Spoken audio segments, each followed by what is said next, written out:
We are here with another episode of Mission Control Podcast. We have turned the tables a little bit. We've changed it up. And today we are going to be talking about what every single business owner needs to know coming from their marketing, their sales corner, their processes corner. And you've seen them every single podcast. You've heard them every single podcast.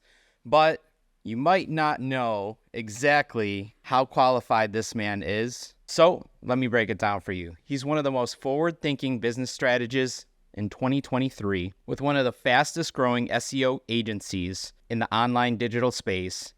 He's helping companies scale from sub $1 million all the way through 20 million through lead generation and business development. He's here to crack open and debunk all the bullshit you have heard, but you haven't tried, and give you a North Star for your next steps. None other than yours truly, Michael Stearns.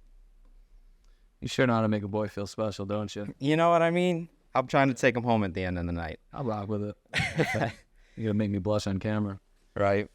So Mike, you've done a lot of behind the scenes work with business owners. How long have you been doing this? About a decade. 10 years. What would you say, so in that 10 years, what were some of the early experiences that you had dealing with? You deal with a lot of contractors right now, but what were those early day experiences that you had when you were first meeting with a lot of different business owners? Rejection. Yeah. So like generating opportunities, honing in on like a sales process, what works for me, what people respond well to ultimately give me the opportunity to help folks, right? And it's much easier retrospectively to have the conversation than it was like in the moment. As far as dialing that in, it was challenging, but I like a good challenge. Always up for it.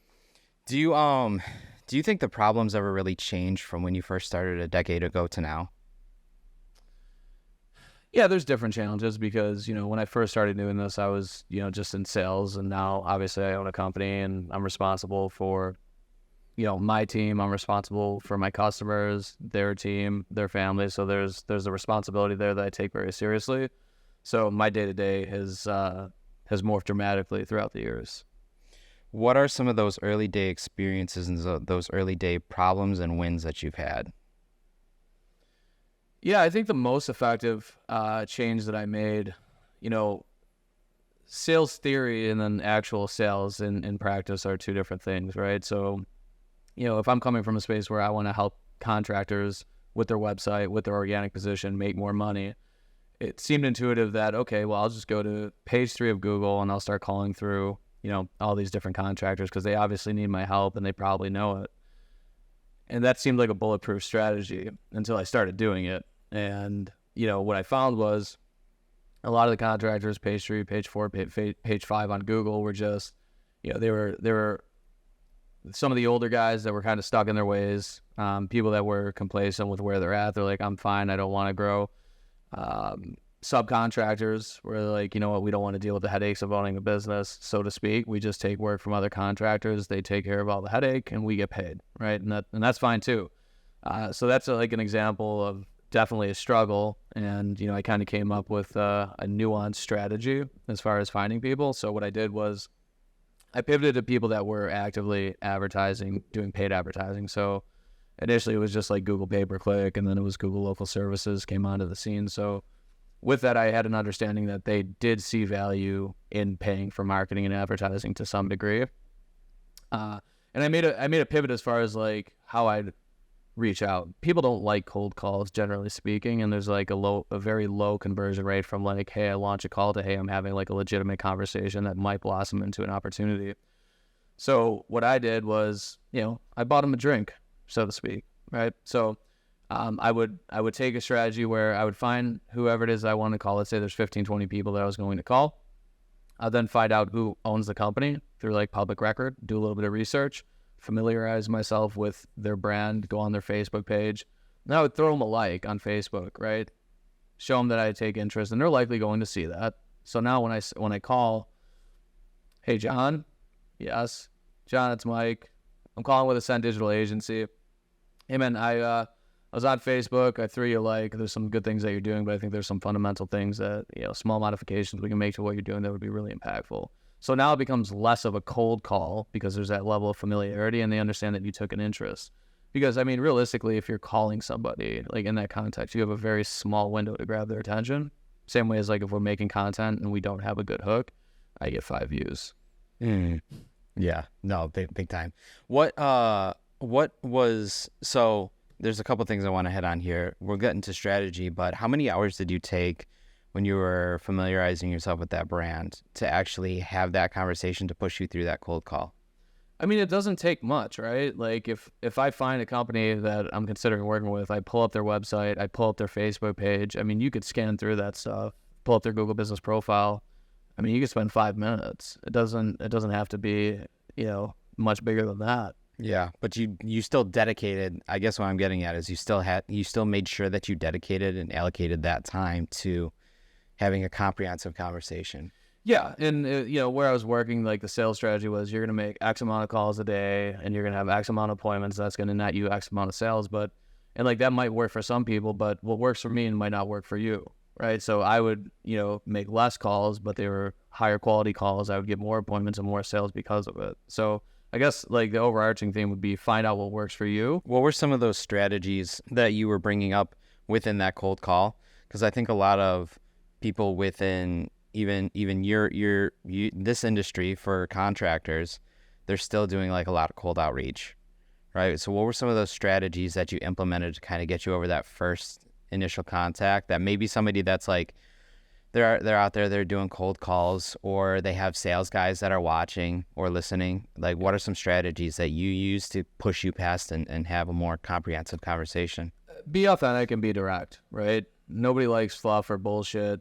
Hey, can you handle 20 to 30 more leads, is played out. And no, it's not very compelling, So typically if I was like, hey, John, like explained who I was, I would kind of pivot into finding like a similar market, So I'm not going to take Elmira, New York and talk to somebody in Chicago and try to act like they're the same thing.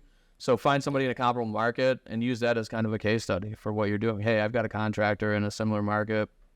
You're in Tampa, he's in Austin, so we're getting leads from him at like $135 a piece or $178 a piece. Like, be straightforward and be direct, and be honest. Ultimately, like that's going to be the best policy, because what you see far too often are shitty expectations that are set by a marketing agency, and that just perpetuates the disdain from business owners to marketing companies, because they expected one thing, they got another, and it's usually underwhelming. Once you took that cold lead and then started to warm it up, when you set those expectations, how do you go about making sure that those expectations are not just set, but they're, because one of the things that I notice that you always say is, sometimes, like, or even majority of times, we try to under promise and over deliver, because you don't want to, you want to make sure that you not just hit the goal that you have set, but that you tenfold that. Sure.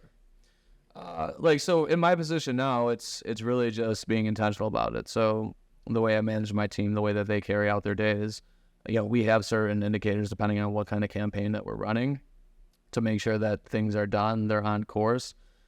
For what we expect, as far as like if Google ads, like what a cost per click, what a cost per lead is. And then we have escalation processes like, hey, if cost per lead exceeds this, like we need to have a meeting to figure out what we can do to make an impact on it. Conversely, if things are going really well, like we want to ultimately see like what's the motivating factor for Google in this instance to why this cost per lead is 20% lower than what we expected. So then we can take that knowledge and implement that into other campaigns. So you're constantly looking at data to make not just decisions when things are going bad, but when things are going good. Can you talk a little bit about that when you have both conversations? Talk about the bad ones first and then go into the good ones. Yeah, I mean, so the bad, it's pretty simple, right? Yeah, campaign's performing, it's not performing, it's performing way better than what we thought. So for the bad ones, we're going to start digging into, okay, what's our target keyword list for that ad group? What negative keywords are we using? What type of clicks are we actually getting?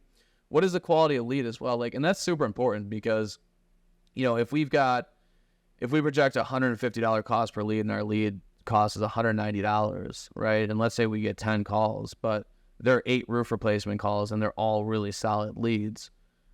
To make a decision based solely off the indicators would be misguided, right? We'd be doing our client a disservice by doing that, because it's like, okay, they may have done, out of those 8 leads, they may have sold 4 jobs and done $70,000 in revenue.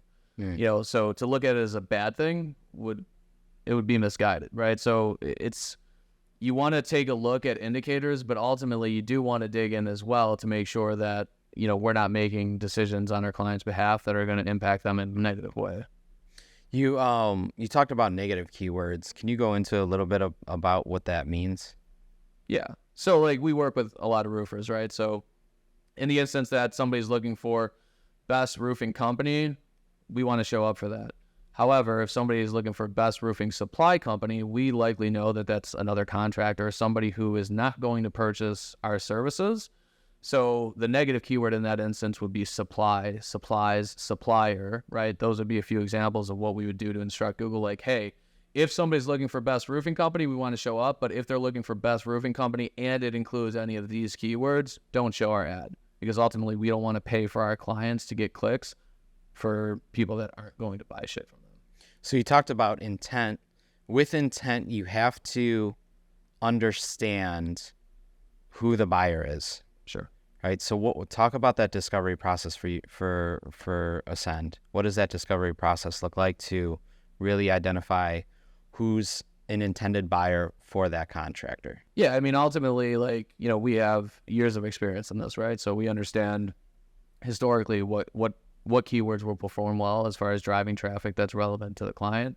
And there's some nuance to that, but there's also a lot of things that stay the same. So usually, it's going to be homeowners that are looking for roofing services. And that's why we love Google, because it's very easy to identify, much more so than on like social media, where it can be more challenging and it's more of as targeted as you want to be. There's less intent, right? Somebody's not going to Facebook in most instances and searching roofing companies. Now, it does happen. I'm not saying it doesn't happen, but it's much more likely that somebody's going to go to Google and give you an indication of what it is that they want and the problem that you can solve for them. It seems super like black and white almost, like when you're looking at your keywords and you're identifying the person that comes, they're coming to search, you're putting yourself in their seat, and then you're able to build off those keywords. Is that what it sounds? Yeah, something like that. Okay. Let's talk a little bit about, I don't imagine you wake up and you just pour a bowl of SEO tools that you eat every morning, but why wouldn't you imagine? What are some of the first SEO tools you ever open on an account? Yeah, so would likely have their website up, SEMrush, Ahrefs, Google Search Console, and Google Analytics. Okay. What do those do? Are we doing an entire podcast on this? Yeah. Yeah. What do you, so on like an entry level, if you were to explain, within 5 seconds what those top 3 SEO tools do? Yeah, so, if you're opening like SEMrush, the first thing you're going to see when you plug in your domain are like a couple different graphs, right? And it's going to show you your estimated organic traffic along with your organic keywords, which are what keywords do you have that are associated through Google to your website, right? So those are 2 important things if you're focusing on getting more organic traffic, right? It's also going to show you like an authority score. And what that is their third-party rating of like the aggregate of your entire online presence as it relates to your website. So that's what you get out of like SEMrush on the first page. Now, you can go down the rabbit hole. There's a shit ton of tools that we use SEMrush for as far as doing things like keyword research or finding backlinks, like what are your competitors writing about, what are they ranking for, what keywords are they ranking for, what type of backlink profiles do they have. So that'll give us an idea as far as like how we can massage the strategy out to do it better than them. Right? How do you when you're looking at competitors, how do you determine, is that what you use to determine, I guess, like a little bit of a strategy so that people are, if they're not ranking or they're not indexing, they can start to like have a path to compete online? Yeah, for sure. Because if you're looking for a keyword that you want to be found for and you notice that there's 3 people there, like it'd be the equivalent of like aspiring to beat like a like let's say you're running a race and the best time this race has ever been ran in is 1 hour, and then the second best is like 59 minutes, 50 seconds. You now have an understanding of what you have to do to beat them. You have to run it faster than, and I said that backwards, it would be like an hour, 1 minute. But now you have an understanding of like, hey, if I want to ultimately conquer this challenge, this is the barometer for success. If I can beat 59 minutes, let's say, now I'm winning, right? And I'll be awarded the fact that I've ran this race faster than anyone else. It's the same thing with like organic rankings. If somebody's ranking for roofing company, fill in the blank, your local area, you can take a look at their website, their site speed, the keywords that they're ranking for, the backlinks that they've used to get there, what type of content they're publishing, and have an understanding of what it took to get there. And now you can engineer a process as far as SEO to ultimately, hopefully, dethrone them. So it's basically like when people compete in sports, it's basically looking at another person's training method. Yeah. It's like in boxing. One of the biggest things with boxing is like people are super sensitive about sparring footage. And when you use SEMrush, would you say SEMrush is essentially looking at sparring footage? I mean, that's exactly right. You're watching the tape. You're putting the time in to have an understanding of what it's going to take to make you better than somebody else. That's a really good analogy. So that is absolutely needed. What would you say during your process? When do you guys normally initiate that process? I mean, that's going to be month 1 and forward. Okay. So you want to start off on the right foot. Month 1, you're going in, you're looking at the strategy before you make any decisions, right? And that's why. Yeah, I mean, because otherwise, what are we doing, right? We're randomly writing content about things that we think are important.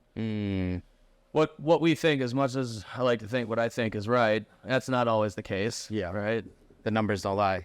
The numbers don't lie. And there will be instances where, there's a lot of instances like where my team is right, but there's also instances where, we make assumptions, and then when we check against those assumptions, it's like, it was a bad assumption. I'm glad we checked.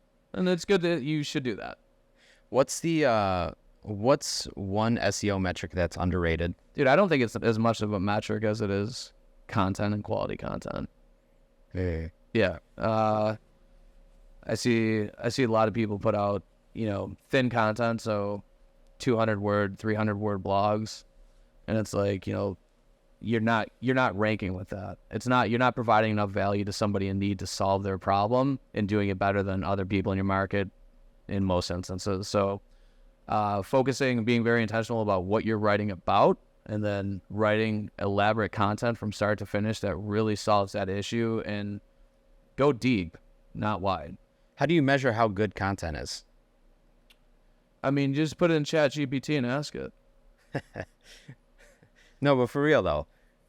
I mean, there's all sorts of like tools that you can use as far as like gauging, how many times you're using a keyword, if you're overusing it, semantic search, things like that. Also, you can overuse keywords within blogs. Yeah, I mean, because what would happen back in the day, if I wanted to rank for roofing company or best roofing company, you'd have like a white background on a website with black content on the foreground, black words, right? So, and then you could put best roofing company 1,000 times in white font on the white space of the background. It's not visible to the consumer. It's visible to the search engine. That would influence search rankings, right?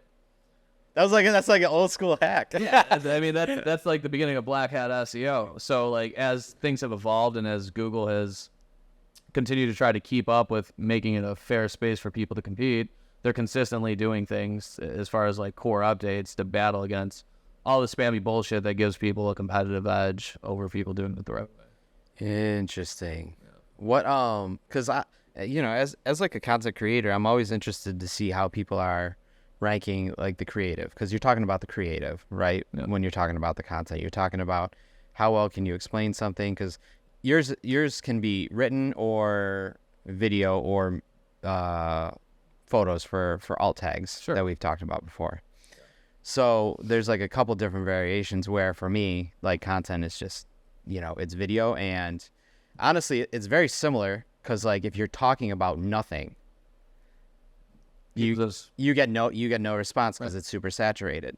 So I'm always interested to hear how people are gauging the creative for content, because that's the first thing that you probably have to change when you are going to like review like the and I'll drop it here because, most people love Alex Hormozy.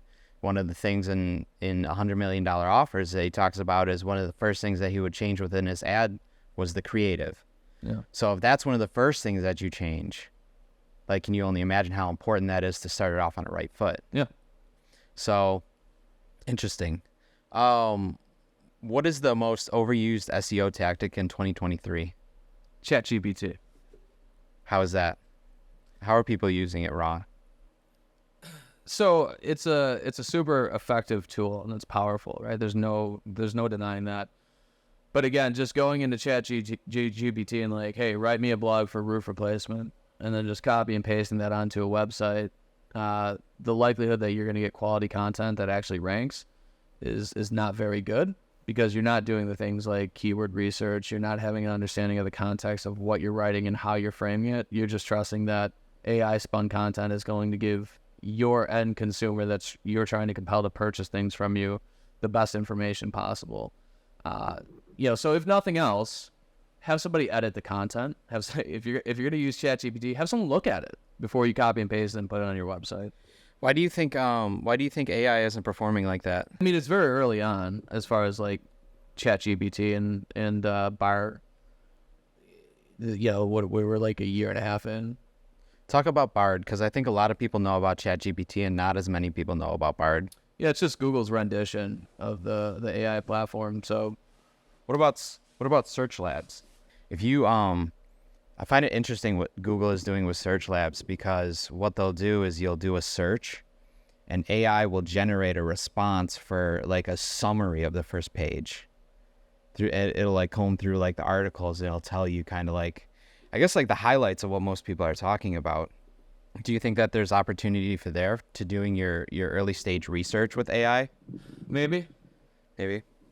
When how long do you think it'll take for AI to actually start developing to a place to where it can be used and useful? So it can be used in a meaningful way now. Okay. But I guess my point of saying it is like, don't just trust. What is a platform that is a hidden gem for organic traffic? As far as generating it, or like using a strategy, developing a strategy to implement? Let's talk about one.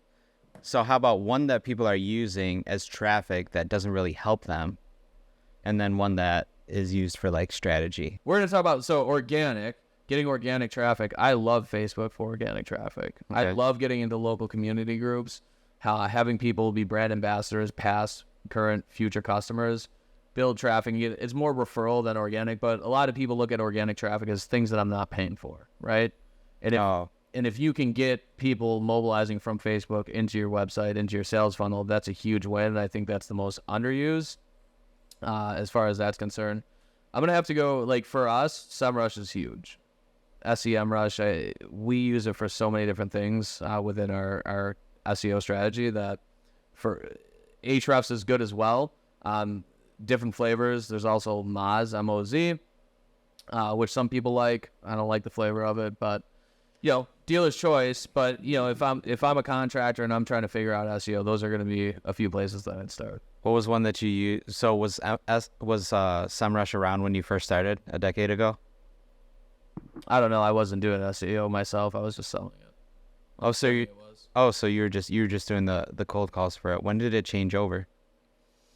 I got really involved probably like 6 years ago. Okay. As far as like not just being like sales strategy, like actually having a really good understanding of the fulfillment of it. So the reason why you talk about sales so much, is it fair to say that the reason why you talk about sales so much is you started with the sales core, and then you learned more about the basic, like you learned about the fundamentals of SEO as you were selling it? So I knew the fundamentals, and I knew the theoretical implementation of SEO, but I never actually went in and was doing it or watching it being done real time initially, right? So it's the theory versus practice, right? But I would say, to answer your question, yes and no. The reason I talk about sales so much is because it's what's going to make you money when we do shit to bring people to your website. Ultimately is selfishly why. Like, because if you don't have a solid lead intake process, if you're not responding to people, if you're not having good conversations and setting yourself up for success further down the sales process, it doesn't matter how many opportunities we bring you. Ultimately, it's not going to be a good experience. So sales for me is wildly important, though, because ultimately, if you don't have opportunities, you're not going to have revenue. Because you can get a ton of leads, but then you never close them. And then you guys are out there just cranking leads. Yeah. And none of them are getting closed. And people are getting frustrated because they don't know where they don't know where the fall off is. Right. And you can look at it from the other side. It's like, hey, you might be just starting your business and getting a handful of opportunities a week. And like, that's great. You need to capitalize on those opportunities. And if you don't know sales, if you have no understanding of sales and you don't have a process and you're doing different things on every appointment, there's no way for you to hone in that strategy to understand what you did on the one call that you closed was different than the 2, 3, 4 calls that you didn't close. So being intentional as far as having that process, if you do that, you'll now have an understanding of like, hey, I'm going to try explaining the value a little bit differently, or I'm going to try and assume close as opposed to making it really fucking awkward when we're sitting there at the table.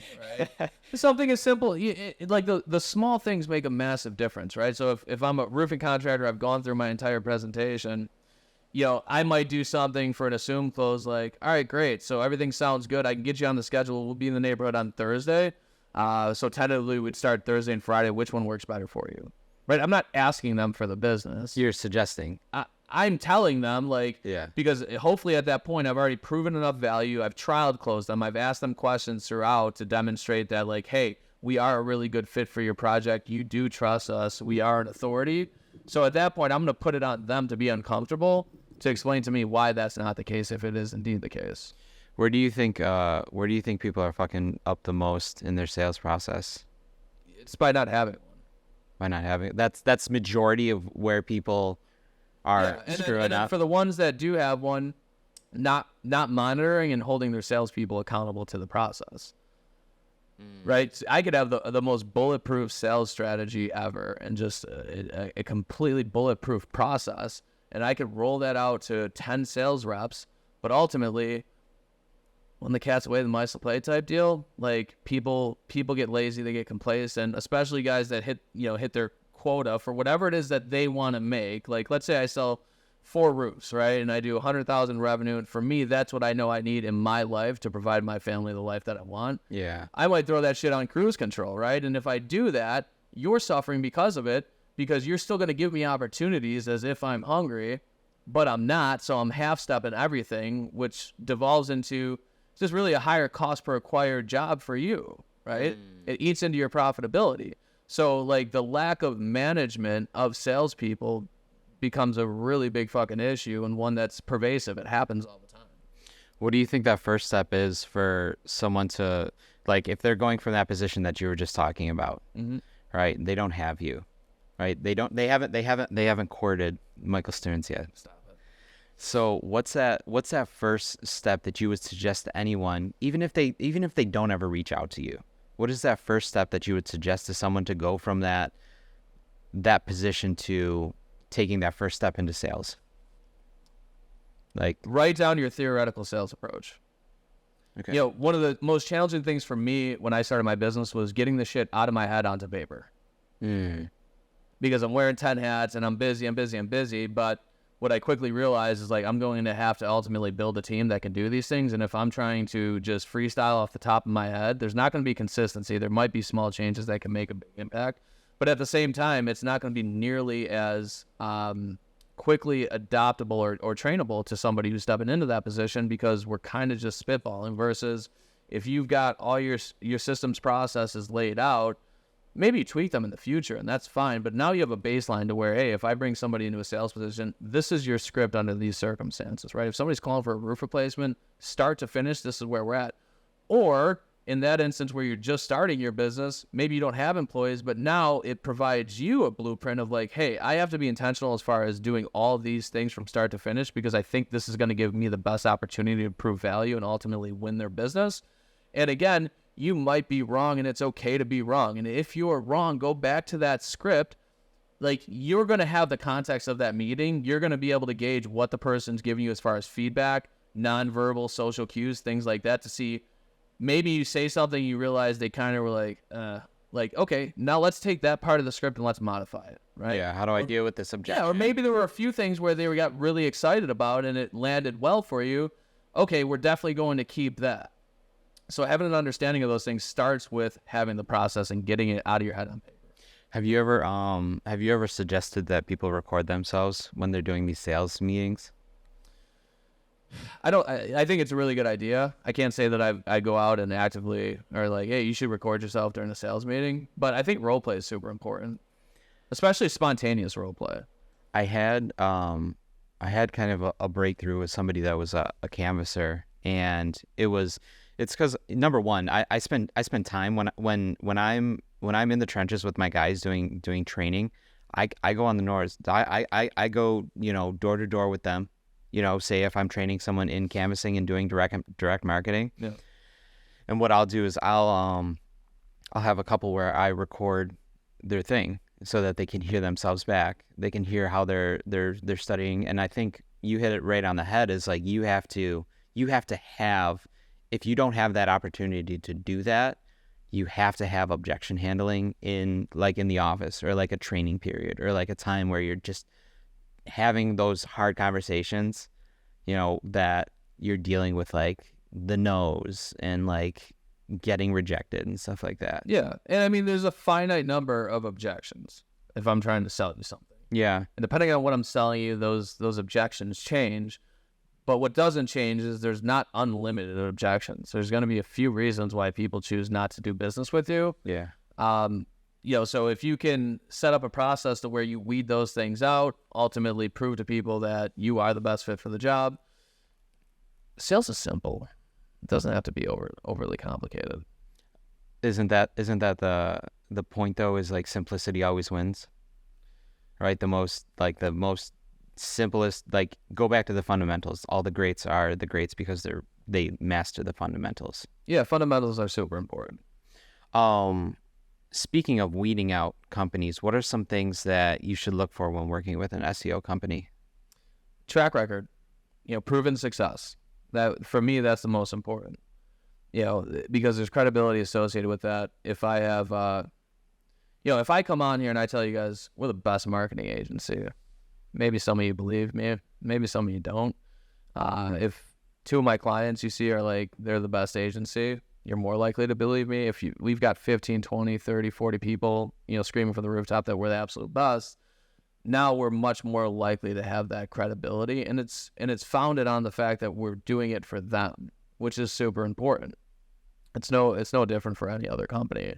Your company, any contractor or anyone else that's out there listening, like, get as many people talking about you and talking about things that you're doing well, because ultimately those are things that consumers should look into.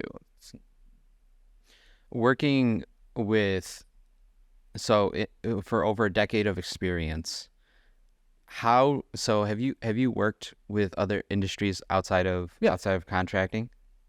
Yeah. Okay. What would you say is the major difference between, let's talk specifically roofers, from any other industry?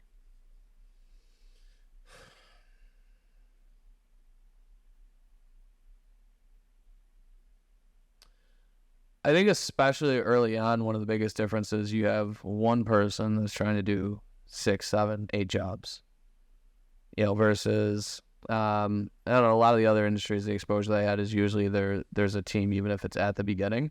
And that makes it super challenging. It also makes it super fun for the person that's doing it. But I would say that's one thing that comes to mind. And I guess how you manage that will ultimately dictate the outcome, which is so profound, I know. Yeah. But it's okay to have to wear multiple hats. What I found was super important was understanding when to take the hat off, because you could take the hats off too early and bleed out your profit and or go negative, right? Or you could hold on to the hat for too long before putting it on somebody else's head, and now you're bogging yourself down, because ultimately, like, when it comes to taking the hat off and delegating roles and responsibilities to somebody else, it's really important to do that, because there's only so many things in your business that only you can do. And as quickly as you can get to the point where you can start offloading the shit that anyone could do with a little bit of training, the better off you're going to be, because now you give yourself more time to focus on things that are only things that you can do that are going to be most impactful to the growth of your company. That kind of it's funny because EOS is focused on a lot about trying to offload that hat, right? Mm-hmm. Whereas I think you also said like it's important that you find that balance between wearing those needed hats. Like when do you think if someone were sitting in their position and they don't really know if like now's the time to delegate, how do they decide that like, hey, I need to make this jump or this risk? Yeah. What I would say is, take a journal of your time, take inventory of your time for a week, write down everything you're doing, how much time you're spending and where you're spending it. From there, I would take a look at things that you think are most important and only things that you can do and kind of segment those out, and how much time are you spending doing things that, somebody who you would pay $18 an hour can do. And that should give you a good understanding of where you're at and like, hey, is it maybe a good time? If you're spending 30 hours a week of your time as a business owner doing things that you could pay somebody $18 an hour for, you're probably better off hiring somebody to go ahead and offload those 30 hours because, and we're going to oversimplify this, right? Mm-hmm. But if you're paying somebody, let's say $20 an hour for the sake of even math, they're working 40 hours a week, that's $800 a month, that's $800 a week, $3,200 a month. Okay. Now, you just got 120 hours of your time back in this instance. What can you do with 120 hours of your time? If you're a young business, you're probably doing the sales. How many sales calls can you run in 120 hours? Let's say your average sales call is 2 hours long. Okay, now you've got 60 extra opportunities. If you were the world's worst closer and closed at 10% and you landed 6 jobs because of that extra 120 hours that you put back into your business, and your average ticket is $3,000 in profit, you just made $18,000 in profit because of it. I think that's really interesting to see because not a lot of people talk about like what's behind the curtain of like delegation when you do that on a mathematical sense. Yeah. What do you know any tools that have you used any tools that have helped you or other people that kind of figure out that week time that you talked for taking inventory of your time?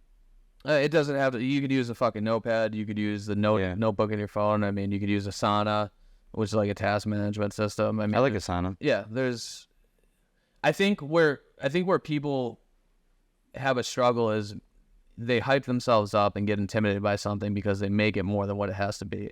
Grab a fucking pen, write down what you're doing, sum out like for the day how much time you spent and where you're spending it, and that's fine. Like you don't need some cutting edge platform to help you synthesize the information. It's very simple what we're trying to accomplish here, right? So don't get caught up in, paralysis by analysis of how you're going to execute it. Grab a fucking pen, write it down, figure it out. Yeah, it's just getting to that point of clarity. Just get to that. Yeah. Just get that clear. No doubt. Idea of that. What would you say the top local SEO strategies you would recommend for contracting companies? Well, have a Google business profile. Make sure you fully fill it out. If you're not sure how to fully fill it out, I believe I have a YouTube video on it somewhere. Ascend Digital Agency. Go check it out. Or shoot me a DM. We can set up a consultation. But fully fill out. Make sure all your information is accurate. And then from there, there's going to be like citations, directories, places that aren't Google where you can go and fill out your company name, your address, your phone number, hours of operation, and those things being identical across the internet is super important as far as building local authority. What do you mean by directories? They're third-party websites that aren't Google, okay, right? To where people go to, they get traffic that you can ultimately put your information on to help convince Google and other search engines that you're relevant. I don't know why you got the shit-eating grin. What are you smiling about? I'm just thinking because when I was younger, I used to think that fucking SEO was taking like certain photos that I would take from shoots and putting them on fucking Flickr and Tumblr and Pinterest and putting the keywords in there, and thinking that I would and thinking that I'd rank it, I'd be banging it out. But it's not necessarily you can do that, right? And you can use. I used to upload hundreds of photos. But that's not a bad thing to do. Thinking that I was doing that. Yeah. So like if you're putting alts on them, right, to help that website understand, and if you have like your website domain and a link from Flickr or Tumblr back to your website, that's not a bad strategy. Oh no, there was very minimal strategy to it. I thought if I populated it with my fucking name, if you search, if you Google searched my name, it would pop up one of the photos and stuff like that from like an influencer event or something stupid. It was so stupid. Yeah, not so much. But that's a perfect example of like you being onto something and just not knowing, right? But like that's actually like part of a viable strategy, like incorporating things like that. Like part of our strategy, we've got a bunch of websites where we post shit to, as far as like snippets of content with links, photos, things like that, where people are like, what the fuck is this website? It's like, here's what you need to know. Like the domain authority for the site is really good, and this is ultimately going to help. It's going to bump our site up. Right. So it's like, even though it's not like a massive game changer, it's not like getting a link from MSN.com or ESPN with like a domain authority that's super fucking high. Like you're chipping away at it, and you're just adding layers of influence to Google. So I was talking to Charlie, and because exactly what you were talking about with bumping authority, we realized that we were ranking with a pretty low authority in general. I think we were the closest we ever were. We're like 22, right? So that's probably like page 3, right? So I was like, Charlie, what do I got to do to get this authority up? And one of the things that I was thinking about was getting in contact with news or publishers or school systems and working out some form of philanthropy so that we could get, a blog article onto like a .edu or like a what do you think the hardest domain is? Probably .gov. .gov. What do you think the easiest entry is to that? Swaying your local senator. Yeah, go out there and throw some bucks in some pockets. .edu is fantastic, right? Yeah. Like Google trusts those domains for obvious reasons. I think that's like a great strategy though, as far as like even in like the local community, like you said, schools, doing something. And I mean, you don't even necessarily have to expect something in return, but I think I know a lot of missed opportunities that folks have had. Here's one missed opportunity you should never miss. Is if you're on the news and you're doing an interview, get the fucking link. I did that twice and I didn't do. I got the link, but I didn't get my I didn't get Alpha One Exteriors meta tagged into it. That's tough. That's a big missed opportunity, boys. Yeah. But what was I gonna say? Can you buy domains with authorities like .edu and like is there any benefit to that? A price on everything, right? Yeah. I mean, is it normally like astronomical? Like I don't know, dude. Cost wise? No idea. Is that even a viable strategy? I don't know. Like businessname.edu. Guy. No, do different domains carry different authorities by nature? Good luck proving it. Or by time. There's so many different variables that roll up into like domain authority where it's like you can answer it one way or the other and nobody can really prove you wrong. What do you want me to tell you? Yeah? What are yeah, definitely. Yeah. What are your thoughts if somebody tries to buy a website and then flip it? I couldn't care less. No, is it no. Is it like if someone were to see something with like something similar to their brand name? No, like that. We'll stop right after the get the fucking link. We're gonna cut there. Okay. Move on to the next thing. Okay. Because this thing is tail spinning. I was just trying to get stuff a little bit clickbaity, We're not cutting it. Let's see here. So when you're looking at, make sure you get it in the back too. I think that dog was stretching out. All right. Let's talk about a saturated market, because we were talking about domain authorities and whatnot and what it takes to really stand out. Let's talk about a super saturated market. Dallas and Colorado, or Dallas and Denver, I'll even say. Denver, let's say even Miami or Tampa, right? Those are pretty saturated. Have you ever had experience with a saturated market and what companies can do to kind of stick out? Never. Yeah, of course I have.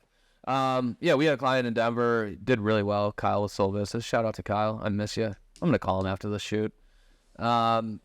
It's really doing the same shit consistently. There's not like I can give you some clickbaity answer where it's like, oh, there's one secret thing you're gonna fucking do, and it's not the case.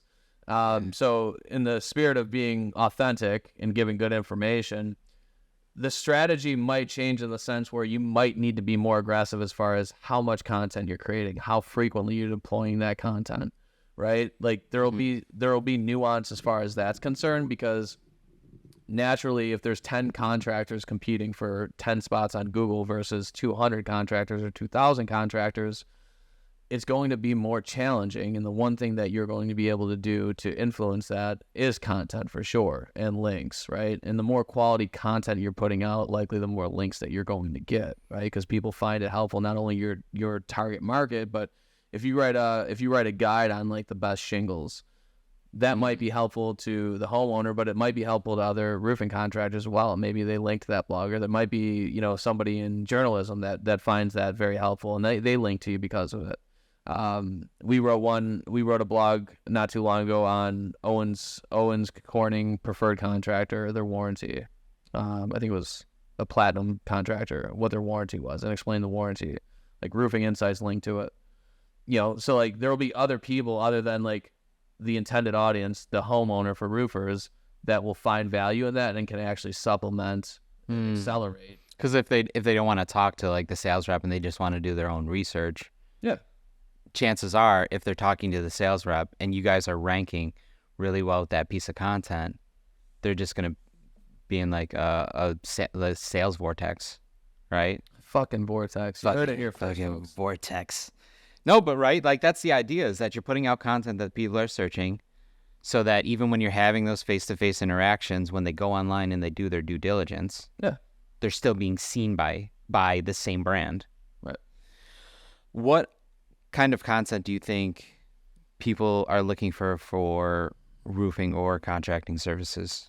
Like what kind of content resonates the most with those people? It's something that helps them, right? Like, yeah, like roofs in contracting a lot of the times are not sexy to a consumer. They're not excited about dropping $20,000 on a roof. Now, other contracting services, like somebody watches HGTV and they decide to completely renovate their home or their kitchen and do a custom kitchen, like people get more excited about that because it's a want, and it's something that they're going to get utility out of real time, day to day. It's not like a roof just protects your home, and I think a lot of people take that for granted. It's kind of a big deal, but it's not as in your face, and there's not as much day to day benefit that's like flagrant to where it's like, okay, I'm super excited about getting this new roof. So when people are looking for a roofing contractor, like I think the biggest trepidation that they have is that they're going to get taken advantage of, because everyone's heard the horror stories, right? So the lack of fundamental credibility that's associated with roofing contractors. So give them no strings attached content, not to get them into an email marketing campaign necessarily. Like just do it because put it out on a bunch of platforms, and like when people are searching out questions that they have, if you're solving their problems in advance before they even talk to you, you are miles ahead of the competition, even if they're meeting with 3 contractors. Yeah. What so speaking of building trust, how important is it to get customer testimonials and case studies for roofers? I mean, it's so fucking important. Yeah, we kind of touched on it earlier. If one person says something about a company, good or bad, you might believe it. If 5 people say the same thing, you're more likely to believe it. If you've got hundreds of people talking about how fantastic you are, especially in an industry where there's seemingly an inherent distrust from your target audience to your industry, like that's the antidote to it, is social proof. Look how many people we have that haven't had that experience that you're afraid of. It's fucking monumental. You've been launching a platform to kind of help with a little bit of that nurturing or that massaging with that homeowner, right? Can you talk a little bit about that? Yeah, so it's ConversionMax, and it's going to do a lot of things. It's intended to nurture and build trust before the sales call, help with sales follow-up after the call, and then, like kind of rehash. But, the first step of it is, if I'm calling a roofing company and I know that I need a roof and I know that I'm concerned, I'm going to call multiple contractors because I don't know who to trust. If after that experience, I hang up the phone, I book an appointment, I get a text message, and it's, somebody from the company, right? Somebody who is decent on camera, doesn't look like they just came off a 3-day bender. And it's, I get a text message that's like, here's 5 red flags to look for when you're choosing a roofing company, right? Hi, I'm Mike Stearns, owner of ABC Roofing, and I just wanted to thank you for reaching out, and we're excited to have the opportunity to work on your home. We want to make sure that you make a good decision for your next project. Here are 5 things to look for to avoid catastrophe on your roofing project, right? And name 5 things that they can keep an eye out for that might be a sign that they're heading down the path of choosing a bad partner, right? Do you find that adding metrics like that helps? Metrics like what?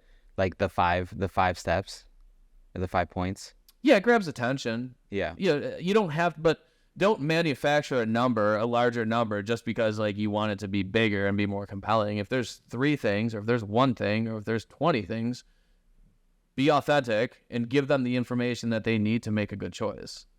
Well, let's talk as marketers for a second. So I agree with you on that, not fluffing just information, which is what you're talking about, just adding information for the sake of information, which ultimately means like you probably will end up with shitty content because you're just filling it. It'll be diluted.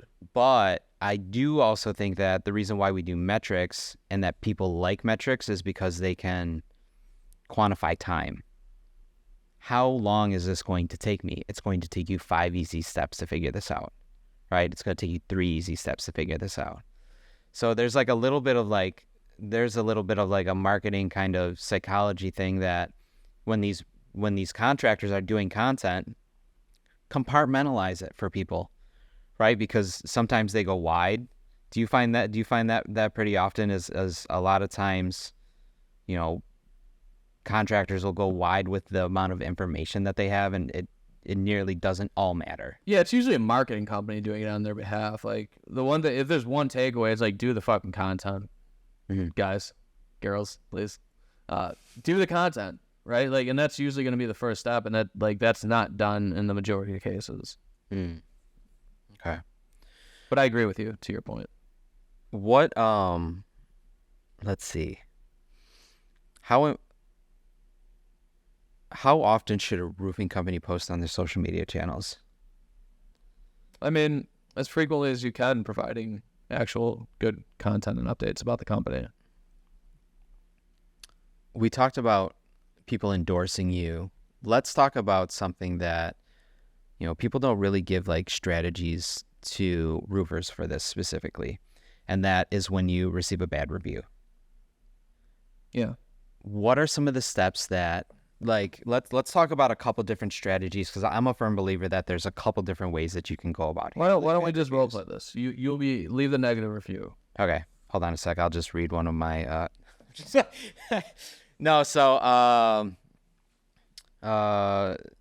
so and so came out. They did a great job initially, but all the paint started to wear off, and now I can't get a hold of the company. It's supposed to be covered based off of what we talked about, and now I'm just being ghosted. No communication, nothing's happening. Yeah. 1 star. Yeah. Don't ever book these people. Jonathan, we're super sorry to hear of your experience. That is not what we strive for as far as customer experience on a day-to-day basis, and I can assure you that's going to be addressed. What we'd like to do is have a conversation with you to see how we can make this right. Please call the office at your earliest convenience. You can reach me directly at so we can work through this together. And what is that? What is what? What you just did. That's removing the emotion. That's not getting defensive, and that's acknowledging that you don't know the context of the situation. George could be your best rep that went out there and completely fucked this job up. George could be your best rep who did a bang-up job, and it's just that one customer that you're never going to satisfy. But at the end of the day, it doesn't really fucking matter. What matters is how people are going to perceive you when they go to your Google business profile, your Facebook profile, wherever this review is, and they see how you interact with your customers, right? Mm-hmm. Just don't be an asshole. Like, and I get it. It's your, But it's what you're talking about. That's a response online. Yeah. That's a response that's you. How important is it to actually be responding to bad reviews? Oh, it's paramount.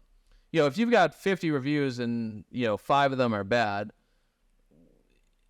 how you handle those are going to impact how somebody perceives them that are reading them, right? If I just see five negative reviews and they all suck, especially if they're the most recent ones, and there's no conversation, there's no dialogue showing that the business actually cares that somebody thinks they had a shitty experience with their company, that's alarming to me, and I'm likely not going to choose to do business with that company. Now, everyone understands that there's one of those in every crowd where you just can't make them happy. So if I see that the business took time to acknowledge that customer is trying to be solutions oriented to figure out what went wrong and how they can make it right, that's the type of company that I want to do business with. Everybody knows that nobody's going to be perfect, but it's not about being perfect. It's about what you do when you're imperfect. What do you think the psychology is when someone goes and they go to look at reviews? What are they looking at first? How many reviews you have and what the rating is. Okay, so they don't necessarily always dive deep into the comments, you think? Based off your experience? Well, like the first thing they're going to do is look at those things, right? Now, if you've got 400 reviews and your 5-star rating, I think that they're less likely to look at the reviews and like actual synthesize like the content of what's in those reviews. And again, this is just my take. I don't know. I'm not a social psychologist. Yeah. Plus, But I can tell you what I do. Like that's usually what I do, and then I sort them most recently, right, to see the newest reviews. Because I don't want to get fucked by a legacy brand just because they were good 10 years ago, right? A lot of things can change in 10 years, right? So you could have been good in 2013, and if you have an overall 4.5-star rating, but your last 17 reviews were 3 stars or less, that's telling to me that something's changed within your company. Not for the better. That's likely going to manifest itself as a negative experience for me, so I'm going to pass. Okay. So it's volume. You want to make sure that you're getting volume. You're reaching out. When is the best time to ask for a review? As soon as you're done with the job. In person? In person. Is there any level of automations or follow-ups that should happen?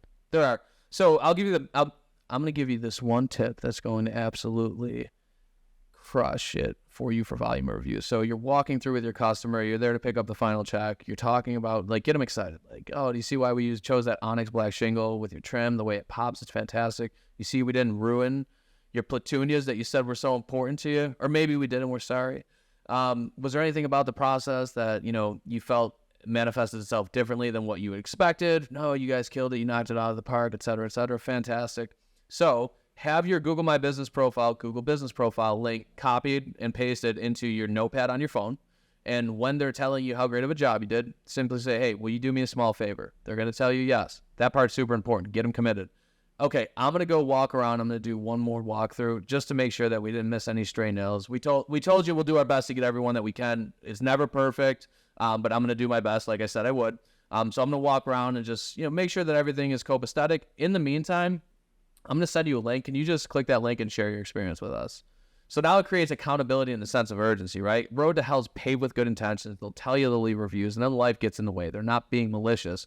But if there's accountability and there's an urgency expressed, by the time you get back walking around, and again, you walking around is just going the extra mile for them. It's not something that you have to do. So it's going to increase the likelihood that they're going to do it. They are expecting that you expect that when you get back, there's going to be a review left. So the likelihood of you getting it is almost 100%. Is there, I thought I saw something with Google having an app to where you could just pull open the app. I mean, it's the same thing as having the link. Is that however you want to do it? I don't give a shit. Just get them bought in at the time that they're telling you how fantastic you are, right? Because the longer you wait, the less likely you are to get it. And you can use automation. Like we use automations. Like, hey, when the admin moves it from job in progress to build complete, they're going to get fired a text and an email. And like it works fantastically. But nothing's as foolproof as like if you have a process in place when you're on site and they're excited in that moment, because the excitement fades. Right? It's like a temporary rush that you can build about them making a good choice for their home. And the more excited they are, the more likely they are to do what you ask them to do. What are your thoughts on using a pre-filter? As far as? For your reviews. So say say somebody might have been, you're not entirely sure that somebody is a 5-star review, but you don't want to risk it. It depends on how you do it. So you can't review gate. So you can't only give them the option to give you a 5-star review. Yeah. But, you know, there's nuanced ways to accomplish, like, hedging against somebody going and blasting you. So here's one thing that I recommend. If you're using an automation, whatever the trigger point for that automation, so let's say when it's build complete, we're sending out all of our review requests, clone that stage and have a build complete do not contact. And anyone where there's a sniff of an issue, put them in build complete do not contact so you're not going to poke the bear, right? So that anyone that's in build complete, you know that there's not a likelihood that you're inviting them to blast you online because of, for whatever reason, right? So that's the way that you can accomplish the same efficiency without the potential negative consequence of provoking somebody. As far as like the review filtering, we do something where it's like, hey, thank you for choosing Alpha One Exteriors. Hope your experience is 5 stars. If it was, please share it here. There will be a link. Beneath that, it'll say, if it was anything less than 5 stars, we want to know about it. And there will be a direct feedback button to where they can engage with the customer our customer offline and hopefully work towards a solution before they go and share the experience. I had a lady that I called back and we absolutely crushed it with. She was older. She was from like a referral partner. We went out, we did the job. She raved about us. I called her up. I was like, hey, I did exactly what you're talking about. Listen, you guys have to say these words verbatim that Mike is talking about, because as somebody who is in the position of the people that he's talking about, we've used phrases exactly word for word like that. What happened was I sent her the Google review. She thought it was out of 3 stars. She hit a 3-star with a banging comment on it. It's like no, because like then it brings down the overall score. But I mean, does that even really matter? I think it does. Yeah. Sure. Yeah. And did you call her back and explain to her? It was the second time I'd called her, so I didn't want to keep bothering her because they were like an old couple, and we had. Maybe we'll go back and try to get it. See, I would so like in that context, it's a little clunky, you know what I mean? They're older. I would use a little bit of levity, like, hey, it's me again.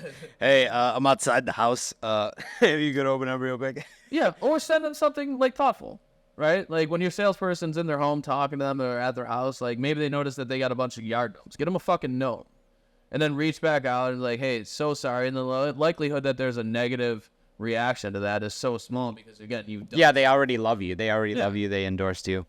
What do you think is a minimum threshold of reviews that somebody should hit? As many as possible. Well, that's the ideal, but like say if you're just starting out, like what's a good tier for like, hey man, like I should really focus in on my business to get at least to this amount of reviews. At least, like let's talk about unless you could come on the show. I'll welcome anyone on the show that can explain to me a reason why they wouldn't have a review from every happy customer. You should have as many reviews as jobs you're doing. If you're not, you're likely not being intentional about it. Now, with that being said, there will be some customers that, what I want to do is I want to challenge you to implement the process that I just talked about, and I want you to explain to me a customer. I want you to come on the show and talk about a customer that didn't leave you a review after doing that. Use discretion. If it was a shit show, maybe you don't go down that path and provoke them, because those happen, right? No matter how perfect things are in theory, again, when we get into the thick of it, things can go sideways, things get fucked up, and you could handle that experience well, and somebody could still have a little bit of disdain for you. Don't provoke them to leave a review if that's the case. Use a little bit of discretion. But otherwise, I think it's a bulletproof plan to get a solid amount of reviews consistently. So we've talked about a couple different platforms. We've talked about a couple different strategies. Let's talk about the people that are used all the time within this space to generate leads. Angie's List and Home Advisor. How do you tell if they're worth the investment for contractors? It becomes a math problem. How much are you spending? How many leads you're getting is somewhat important, but what's most important is like how much revenue and at what margin you're doing those jobs at. with somebody that's doing Angie's List and Home Advisor and they want to switch over and they want to start like kind of like, you know, making that flip to generating, what are the chances that they'll be able to yield the same amount of volume when they go with Ascend? And I'll stop you there. Like, why is it this or that? Yeah. A lot of times it needs to be this and that and that and that. So if we look at it objectively and say, okay, we're spending $2,000 a month on Angie and we're doing $40,000 in top line revenue from it, like that makes sense. Yeah. So why are we looking to get away from that to come on board with Ascend or any other company? Why aren't we just adding to that? So what are some ways that you've been adding to that? Have you been adding it with ConversionMax? No, so we only took a handful of customers ConversionMax Prime in the initial rollout. So we've got a handful. It's big exclusive right now. It's exclusive. The If VIP you call me card. right now and you want ConversionMax, you can't have it. Sorry, but I'll put you on the wait list. Click the link below. No, but you know, like supplementing it, dude, it's so circumstantial when taking the context into consideration. Because if a company's like, hey, you know, we might be doing $5 million, but we just got 2 more crews that we need to keep busy, and we can't get there. We've reached the threshold as far as volume with like Thumbtack or Angie, Home Advisor, whatever. Okay, let's blast out some Google ads. If it's like, hey, we're booked out for 3 months, all right, let's do SEO, right? Yeah, because then you have time for it to go through everything and for Go hunt before you're hungry. Yeah. Especially with something where you're going to be standing in a tree stand for a really fucking long time, like SEO. Speaking of SEO, the homepage is super important, right? Yeah. What are some key elements that every roofer should be looking for on their website homepage? A phone number. Sounds crazy, but you'd be surprised how many websites we come across where there's not like a pervasive call to action with like a phone number. From there, like make it click to call. Make it easy if someone decides that they're going to give you an opportunity to work on their home. Make it easy for them to tell you that, right? There will be a correlation between how easy you make it and how many people actually do it. Any type of accreditations or trust badges, right? So if you're Master Elite, like let's tell people about that because that helps build trust and ultimately makes you more credible and you more likely to get an opportunity with them. Have photos that are actually like your company, your employees, your jobs. That won't hurt. You know, you could have some douchebag with a yellow hard hat with a weird looking forearm and a mallet hammer on the roof. Your choice. Choice is yours, but I'd recommend getting some actual company assets. Talk about your company story, right? Do a brief intro about the company, who you guys are, what you stand for, things like that. I always like to spice it up with some like on our websites, you'll see some custom design elements that we find intriguing that people engage with. That's always good. And that's through a bunch of data that you've done just over the years. Oh yeah. Educate them, right? So, you know, we have instances where there's like, you know, we show a breakdown of the roof and the different components, and you click on a component and it gives you a little synopsis of it, and that'll help educate your homeowner and give them more confidence in having a meeting with you, right? Because you're giving them information that helps them make a decision before it's a sales rep who has, obviously, they have a bias, a sales rep, and it's a perceived bias by a consumer that like, hey, you're going to benefit from me buying this, so you may or may not be trustworthy. Right? So if we preload them with information before we meet them to give them more confidence, they're likely going to feel less that way than otherwise. Got it.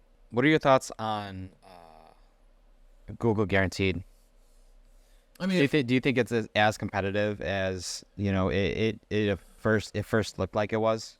Well, no, because like there were a lot of early adopters, and the ones that adopted it early did really fucking well because there were less people doing it. So there's less people competing for the same number of spots, which are the first 2 or 3. Those are the ones that matter, right? If you're on desktop, it's 3. If you're on mobile, there's 2 results that show up before you click load more. You're more likely to get opportunities as a result of that. Yes, it's more, it's definitely more competitive now. There's more people. It's more saturated, so you're less likely, but still fucking do it, because what people don't talk about, this and that, the primary benefit is to get more leads of Google Guaranteed. It's a fixed cost per lead. You're not paying per click, so there's not a variable lead cost, which means that it's more predictable for your marketing budget. So if you want to spend $1,000, you can spend $1,000 if they rank you in the top few. Otherwise, you're not going to get shit. But even if you're not getting shit, there's still value to it. People trust Google. So if they're going to Google to find somebody, that shows you that they have confidence that Google's going to give them a relevant result to help solve their issue for whatever it is their query is. Now, take that Google Guaranteed badge and throw it on your website. When we talk about like accreditations and trust badges, put it on your website. Put it on your fucking truck wrap. Put it on your mailers. Put it on your door hangers. Work it into your sales process. Tell customers like what it took and why you guys are better, right? It actually, we passed a background check. We're vetted by Google. They verify our license insurance and do it consistently to make sure that we're not a fly-by-night contractor who's going to give you subpar work or a subpar product or a shitty experience, right? Like, those things are super important. People don't touch on it. And I would be willing to bet you, even if you've got 100 contractors that are Google Guaranteed in your market, they're not fucking talking about it either. I don't know many people that I've talked to, and I've talked to probably 100 contractors in the last few months that have like had that implemented as part of their process. Do you think that sales reps have the bandwidth or the capability to think to be able to jump on all these details? Yeah. Yeah. Fuck yeah. What do you think? What do you think it takes in order to get like sales reps onboarded? Because most times they're trying to think of objections or they're trying to go through. It starts with the leadership. Like, your job as a leader is to give people a path to be as successful as they can be. Yeah. A lot of people don't want to hear that right now. Look in the fucking mirror. Seriously though, like, I say it in jest, but there's truth to every joke. It starts with leadership, and you lay out a blueprint or a roadmap as far as like, hey, these are things that we know are going to make you successful, and this is the process. I was never like the type of person, do it because I said so.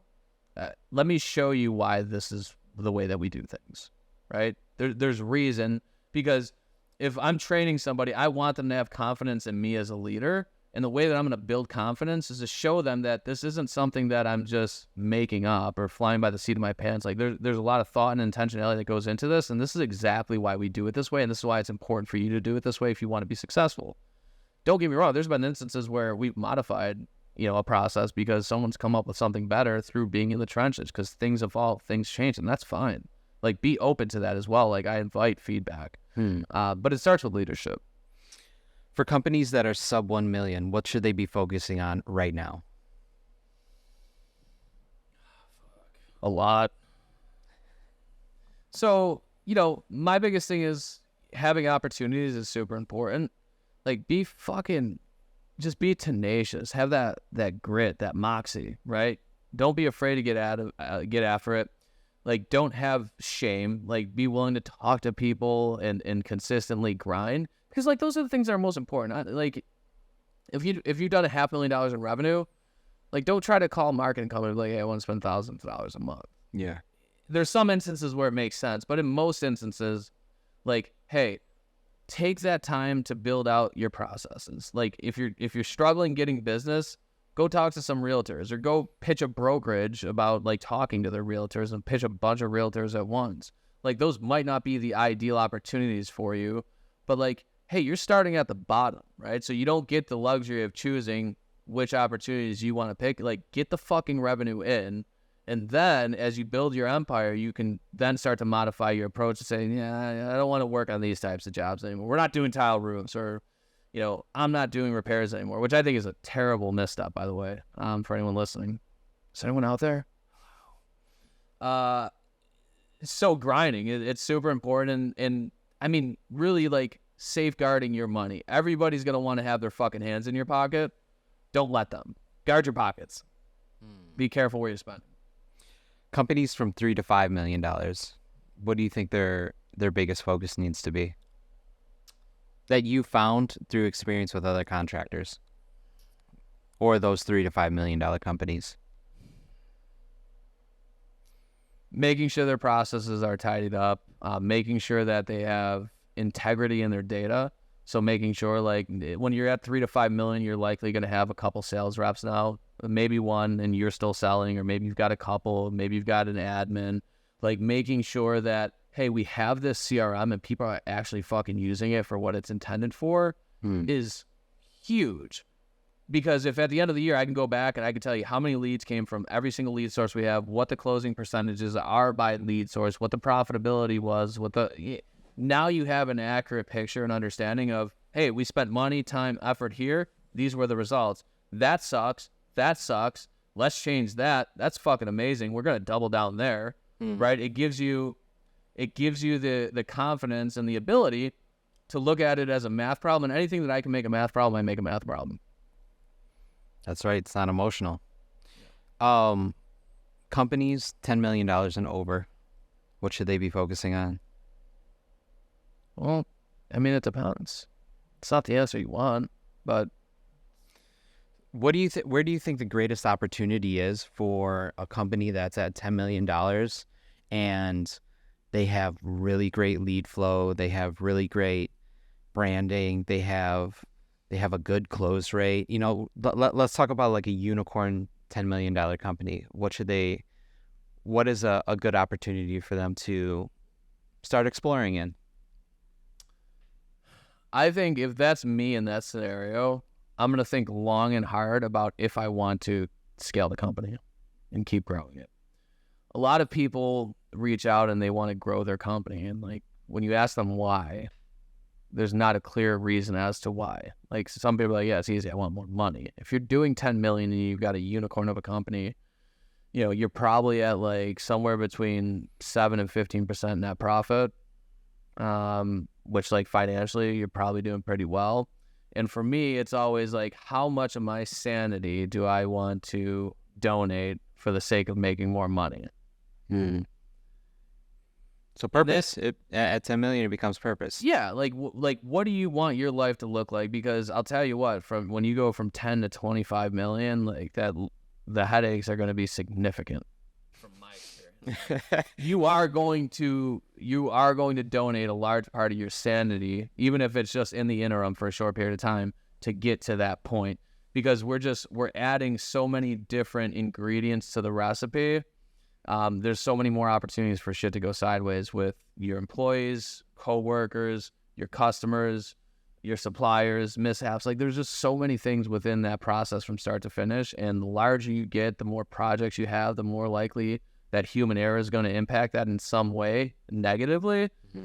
What are some examples that you've seen from a company that goes from 10 to that 20 or that 25 million?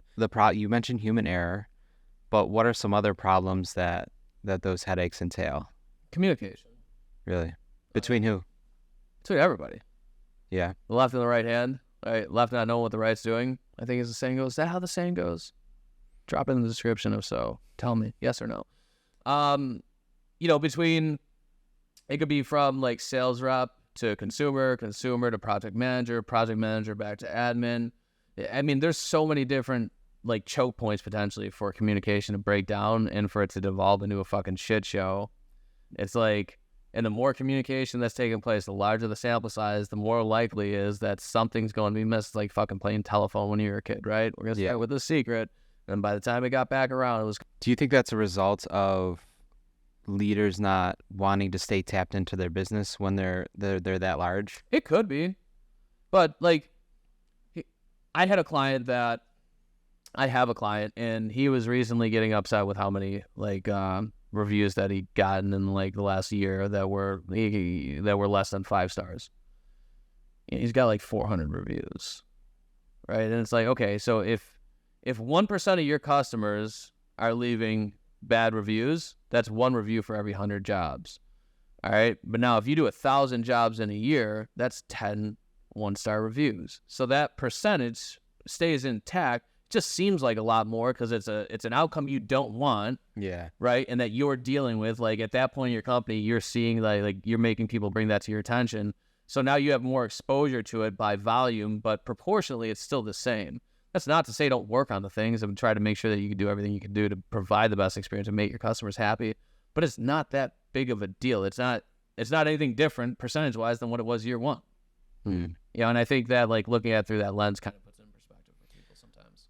What kind of key players do you think change between 3 to 5 million versus that 10 million? Like key players within the business. I mean, because some people, they don't have COOs.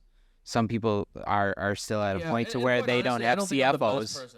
I know there's always people that are super like integral to the growth of a company and are super important. And depending on what your company structure is, that's going to kind of dictate the answer. But like having a solid person to answer the phone and do administrative duties has been quite an asset for a lot of companies that I work with. Having salespeople that actually like don't undersell, like as far as like the margin, they're hitting margin on the jobs that they're selling. Sales rep can sell $3 million in a retail market and fucking you sink your company, right? Because they're like constantly like lowering. Like people get enthralled with the vanity stats, like, oh, I did 3 million in sales last year, and it's like, well, dude, if the target was costed us 2.5, the target was 35% gross profit on each job, and you're at fucking 18, like it's a problem, right? It's not something you should be browbeat for that, not praised. But that also comes into knowing your numbers. As you get larger, I feel like there's what I've seen in some instances is there's less understanding as far as like the depth of your numbers and fully understanding like, hey, and then by the time you catch it, it's like you've got cash flow issues. Yeah. It's like, hey, we're doing $2 million a month in revenue. Fantastic. Holy fuck, we lost $300,000 last month. What the fuck happened?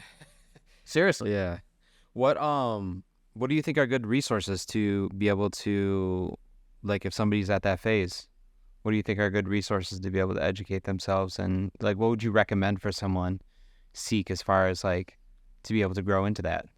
I mean, To grow into what? They clearly know that they have like a list of problems, right? What have you seen? Has it been like within, whether it's your clientele or other people that has it been like masterminds? Has it been like getting like integrators or whatever?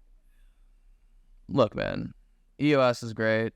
You Yeah. know, visionaries, integrators, like that's fantastic. It's not for everybody. It's not. It's a lot. Yeah. And it's expensive, which is a subjective term. I cover that in another episode, so go check it out. Why I hate buying expensive things. I think it's like if you're the type of person that wants to be in a mastermind and like you're going to go into it with the right mindset and not just going to it to attend, right? Yeah. Two people that are very much the same could go into the mastermind and have two completely different experiences. One could love it, one could hate it. And it's really just like how you're going into it, what type of energy you're bringing into Being it. coachable. Yeah. Right. So if that works for you, fucking do it. If you know what, if you have a couple buddies that have successful businesses, especially in the same industry, and they've been there before, pick their brain, right? And maybe it's a culmination. Maybe you pull a little bit from this conversation, a little bit from this one, right?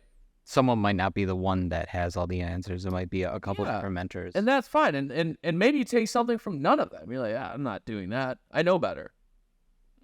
Try it out. Try it on. See how it fits. Yeah. So I think it starts with understanding that there's potentially issues, being open to the fact that you might have to change some things, and then, making changes that you feel would best suit the growth of your company. What are your thoughts on licensing with companies when they reach those type of revenue thresholds? What do you mean? Licensing their brand for franchise? I don't know. I'm not the authority on franchising, so I wouldn't be qualified to speak on that. Okay. So, I find it interesting what you said is like not every company has to go to certain capacities, right? Mm-hmm. Like if you're at 10 million, you have a unicorn, it's okay to maintain. And I think what a lot of times, a lot of the marketers and a lot of educators within this space, they'll make you feel like shit if you're not like pumping a certain revenue number, because they'll paint the dream so high, but they won't paint the path to the dream.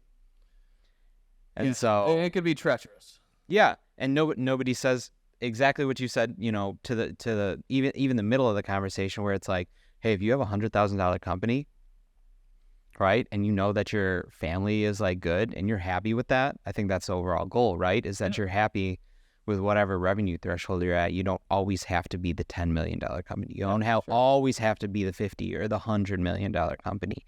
You can have a very successful 3 to 5. You can have a very successful 10. You can have a successful 2, and you can have a successful $100,000 company. Yeah. So that being said, I think that's a pretty good note to end on. There's joy in missing out, right? With all this FOMO that people try to give you. Yeah. So, Michael Stearns, I want you to go ahead and look directly into this camera. Tell us what you're promoting right now and how we can find it. Yeah, so you can follow me on Facebook or go to Instagram @TakeOffWithASun, TikTok, YouTube, at Ascend Digital. I mean, we're everywhere. So, you could type in the old Google machine, Ascend Digital Agency, you'll find a bunch of different shit. Just go out there and find it. We focus on, we're very intentional about putting out content that's going to help people that want to help grow their companies, right? And to not make bad choices as far as choosing partners, things to look for. So we do that, and we do it often. And the reason that we do it is that, I'll steal a line out of Hermosi, is that at some point when you get to the point where you want to build your company, you choose to work with us. It's an easy choice. So yeah, that's what we do. Go find us and then watch some of the content. If you got questions, hit me up. Get the value, schedule the appointment, mission out.